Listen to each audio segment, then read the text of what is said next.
लड़का है तो थोड़ा सा हाँ करके बात कर सकता है ना। थोड़ा ब्राश बोले तो थोड़ा बहुत बदतमीज भी चल जाता है, उतना बुरा नहीं मानते। लड़की है तो इसे तमीज से बात करना है, नहीं कि मारपीट करके, माँ बाप भी उसको खूब ही गुस्सा करके तो थप्पड़ लगा के डायग्नोसिस की तरफ वो कहानी जाती ही नहीं है कि शायद इन्हें कुछ डायग्नोसिस की जरूरत है। अगर आप एक पेरेंट है जिसका बच्चा एकदम खरी खरी सुना देता है किसी को भी, तो इससे पहले कि आप ये सोचें कि ये तो बहुत ही बदतमीज है और ये समझती नहीं है, एक बहुत अच्छी बात यह होगी कि आप उसके डायग्नोसिस के लिए जाएं।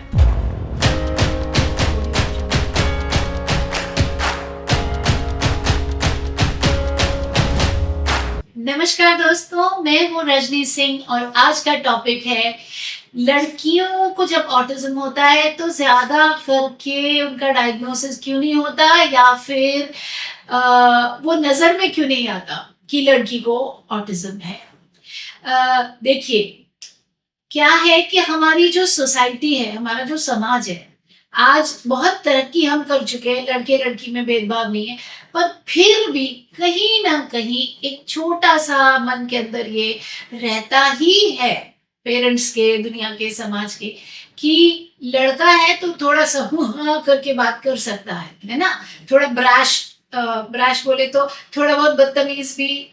चल जाता है, उतना बुरा नहीं मानते। लड़की है तो इसे तमीज से बात करना है, इसे धीरे बोलना है, इसे छोटा छोटा बोलना है, इसे हाँ जी अंकल, हाँ जी आंटी ऐसे बात करना है, क्योंकि लड़कियां तो होती ही सॉफ्ट है। हाँ, किसने कहा होती ही सॉफ्ट है, पर ये हमारे थॉट प्रोसेस ऐसे बन चुके हैं। ऐसे जब मैं अभी हिमालयस गई थी एवरेस्ट बेस कैंप पे, तो मुड़ मुड़ के मुझे मेरे जानकार भी कि तुम पर्वत चढ़ने गई थी, क्यों?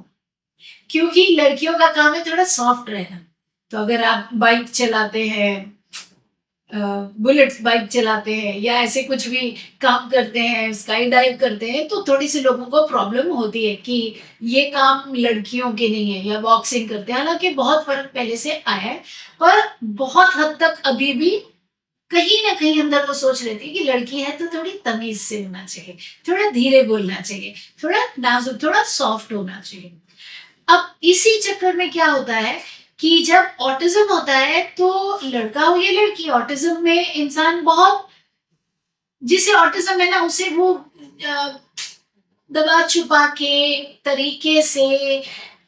प्रेजेंट करके बोलना नहीं आता। तो वो क्या होता है, जैसे अगर एक किसी को ऑटिज्म है और उसने कहा कि आप उस वो ये कहना चाहता है कि अब मुझे जाना है, तो बाकी तो कुछ ना कुछ ढका छुपा के करेंगे, बात बोलेंगे अच्छा मेरा फोन आ रहा है, मेरा कुछ है। लेकिन ऑटिस्टिक इंसान क्या बोलेगा, मैं बोर हो गया हूं, मुझे जाना है, बिना कुछ ढका छुपा के। लेकिन जब लड़कियां इस तरीके से बात करती हैं, तो अक्सर ये यही समझ लिया जाता है कि ये बदतमीज है, इसके माँ बाप ने इसे कुछ तमीज सिखाई नहीं, इसे अक्ल नहीं है, इसे बात नहीं करने का पता है बड़ों के साथ में। और ये दूसरी तरफ ही चले जाती है कहानी के, मारपीट करके, माँ बाप भी उसको खूब ही गुस्सा करके तो थप्पड़ लगा के डायग्नोसिस की तरफ वो कहानी जाती ही नहीं है कि शायद इन्हें कुछ डायग्नोसिस की जरूरत है, शायद इन्हें कुछ थेरेपी की जरूरत है। ये उन केसेस की मैं बात कर रही हूँ जहाँ पे बहुत हाई फंक्शनिंग शुरुआत से अगर बच्ची है और अब बाकी अपने काम सब संभाल पा रही है, लेकिन इंटरपर्सनल स्किल्स यानी एक दूसरे से बात करना, उसमें जो डिप्लोमेसी का जो एक एलिमेंट होता है, मतलब थोड़ा एक बात को इस तरीके से करना कि अगले बंदे को बुरी नहीं लगे, वो वाली चीज ऑटिज्म में नहीं होती। तो वहां पर अंडर डायग्नोस्ड या अनडायग्नोस्ड क्यों बच्चे रह जाते हैं? क्योंकि पेरेंट्स को ये लगता ही नहीं है कि इसको ऑटिज्म है, उनका शक भी नहीं होता, और ज्यादा करके सोसाइटी भी यही कहती है माँ बाप अच्छी पेरेंटिंग नहीं कर रहे, और माँ बाप भी पिटाई करो, डांटो, ये करो वो करो, तुमने ऐसे क्यों बात किया, वैसे नहीं किया, और बच्चा एकदम कंफ्यूज हो जाता है कि मैंने क्या गलत किया, मुझे नहीं पसंद था, मैंने कह दिया। ऐसे केस में डायग्नोसिस होना बहुत जरूरी है। तो अगर आप एक पेरेंट हैं जिसका बच्चा एकदम खरी खरी सुना देता है किसी को भी, तो इससे पहले कि आप ये सोचें कि ये तो बहुत ही बदतमीज़ है और ये समझती नहीं है, एक बहुत अच्छी बात ये होगी कि आप उसके डायग्नोसिस के लिए जाएँ। हो सकता है आपके बच्चे को ऑटिज़्म हो जिसकी वजह से उसे डिप्लोमेसी और ये सामाजिक औपचारिकताएँ ना आती हों और वो सीधी-सीधी बात करती हो। ऐसे केस में एक ज़िंदगी बच सकती है, बहुत बढ़िया तरीके से आगे बढ़ सकती है क्योंकि उसे वक़्त रहते सपोर्ट मिल गई। अगर आपको ये वीडियो पसंद आई तो लाइक, सब्सक्राइब, शेयर ज़रूर कीजिए किसी ऐसे के साथ जिन्हें इस वीडियो से फ़ायदा होगा। अगर आप ऑटिज़्म के बारे में और सीखना चाहते हैं तो हमसे जुड़े रहिए हर मंगलवार 7 से साढ़े 7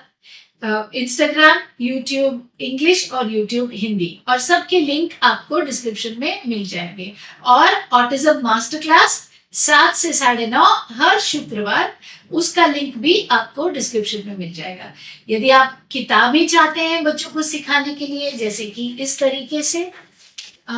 ये है किताब कलरिंग विद इन स्पेसेस कैसे सिखाया जाए, और इसी तरीके से अलग अलग कॉन्सेप्ट्स, एडिशन कैसे सिखाया जाए, सब्ट्रैक्शन कैसे सिखाया जाए, एबीसी कैसे बताई जाए, तो किसी भी कॉन्सेप्ट को सिखाना चाहते हैं उन किताबों के लिंक भी आपको डिस्क्रिप्शन में मिल जाएंगे। याद रखिए, अगर आप चाहते हैं कि आपका बच्चा जिसे ऑटिज्म है वो अच्छे से काम करे, अच्छे से सीखे, आगे बढ़े, तो आपको नित नए तरीके लगाने होंगे,